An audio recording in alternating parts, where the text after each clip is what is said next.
What was your choice of service? Navy. And where were you stationed? Jacksonville, Florida. Oh, how long were you there for? The whole time, 4 years. Oh, you were in for 4 years. When were you in? I was in '05 to '09. Wow, awesome. What was your job in the... Equipment operator with the Seabees. So And what did heavy you do? equipment. Oh, what did you do? Mostly runways and roadways. Wow. As a woman, did you feel discriminated against? More than once. Yeah, absolutely. Because that particular community is very few females. What made you decide to get into that field?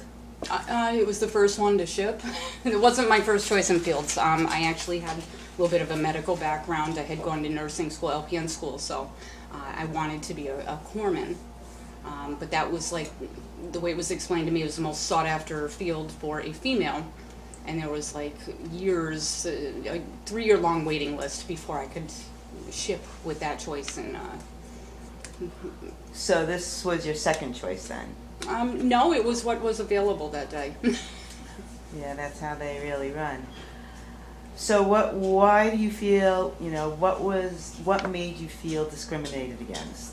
I think it started right from the get-go in the recruiter's office. Oh, in the recruiting office? Yeah, absolutely. There was a chief who was he would have been like the station commander there, and yeah, he was very flirty. Really? So, my recruiter wasn't. Different story, but the actual chief that ran that office, yeah, he was. So you would say he was like, trying to pick you up? Absolutely, and any other female who came in the office. Interesting. What was your rank in the service? Petty officer, 3rd class, so E4. E4, okay. Were you the only female in your unit? For quite some time. Early on, there was another female that I had actually gone to boot camp with, and we went to A school together, and she, I don't know, she kind of just disappeared. So for a while, it was just me, yeah.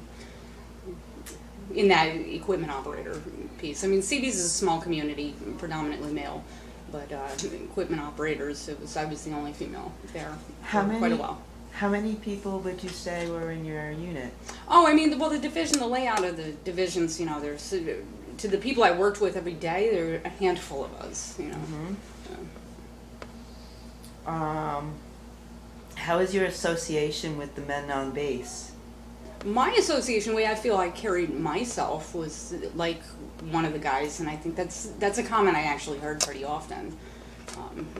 Even though that wasn't like my field my whole life, because I was in my 30s too. I was mid-30s when I went to boot camp that time. What made you decide to go in? Well, I had prior service as a reserve, Air National Guard here in New York, and I still, their boot camp is not acceptable for any other branch of service. The Air Force boot camp does not transfer anywhere. So the only branch you can go in and use your prior service, like in terms of training, is the Marine Corps. And so if you're in Air Force, Army, or Navy and you join another branch, chances are you're going back to boot camp. So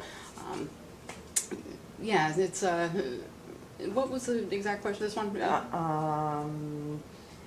How was your association with the men on base? Yeah, so I've always been around a lot of guys. I guess I haven't worked all the typical female jobs, or I never worked in human services till a few years ago. So I've always worked around a lot of guys. I worked in manufacturing for a while. Although I had gone to nursing school, I didn't like the field, and I didn't ever follow through on it. Really. So you were in the Air Force first, and Yes. then you went into the Navy? Yes. How long were you in the Air Force It was for? 6 years, like a reserve duty. It was a guard. once So it was a month weekends and and a couple of weekends. times a year. 6 years. Yeah. Wow, that's awesome. How about there? Did you feel any kind of discrimination as a woman in the Air Force? Not as much as the Navy. Really? Very Yeah. interesting. Yeah, and in the Air National Guard, I was also in medical unit too, so there were a lot more females there. They made up about half of that unit I was with, so and it was a large unit, so it was like any other workplace. Would you say, was there any alcohol problem in first in the Air Force? Yeah, I mean, I guess probably everybody parties, you know, to some extent.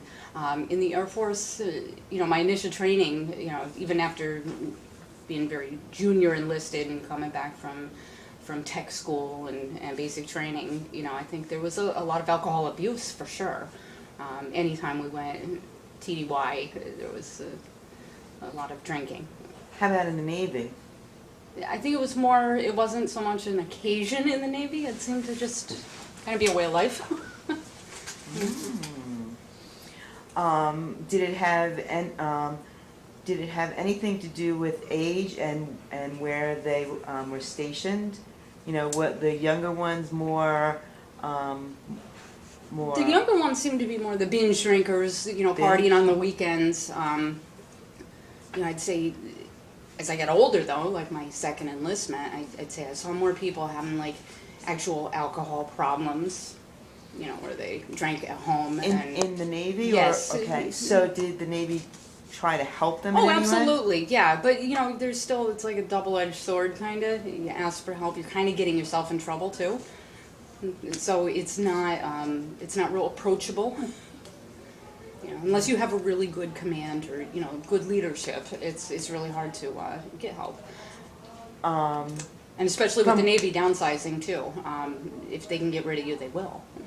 Really? And that's something over the last 10 years or so.